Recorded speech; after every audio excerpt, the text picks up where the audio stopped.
cordial saludo, mis queridos hermanos y hermanas. Les saluda el Padre Álvaro desde la parroquia San Pedro Apóstol. Celebramos el domingo, Día del Señor, y nos dejamos acompañar por esa palabra que semanal, diariamente y de manera dominical se nos proclama a cada uno de nosotros como la luz y el camino para poder enrumbar y guiar nuestros pasos hacia Cristo, a quien seguimos y en quien esperamos. En el Evangelio de hoy, tomado del evangelista Marcos, nos encontramos con aquel conocido relato en el que Jesús obra un milagro o una curación.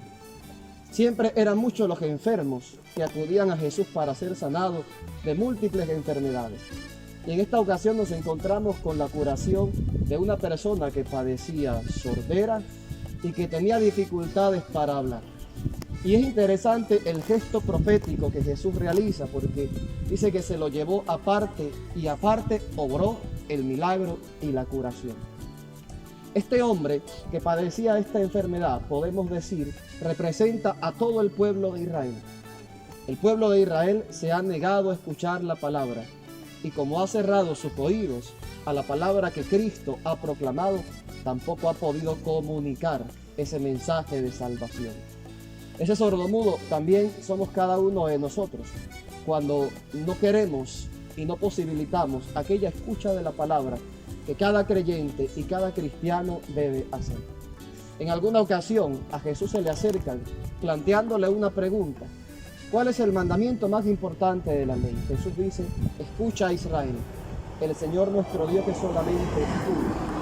Interesante que frente a la pregunta que le realizan a Jesús, la primera palabra, la palabra que antepone al mandamiento es la palabra escuchar. El pueblo de Israel debe de escuchar, los cristianos deben de escuchar. El apóstol Pablo más adelante va a decir: la fe viene por la escucha de la palabra. Qué bueno que en este día nos preguntemos si nosotros escuchamos con atención, con fe y con devoción esa palabra que se nos proclama. Y es importante porque a veces simplemente esa palabra que escuchamos la convertimos en una información acerca de Dios. ¿Cuántas veces la palabra llega a nosotros y queda simplemente en la mente? Y hay gente que sabe cosas de Dios, pero no la bajan al corazón y la transforman en experiencia. Que en este día le pidamos a Dios la gracia de escuchar con atención y de meditar y reflexionar lo que el Señor nos pide, para generar las conversiones en nosotros y para poder así dar un claro testimonio con nuestras palabras y nuestras acciones que creemos en Jesús. Que tengas un excelente día y que Dios te bendiga.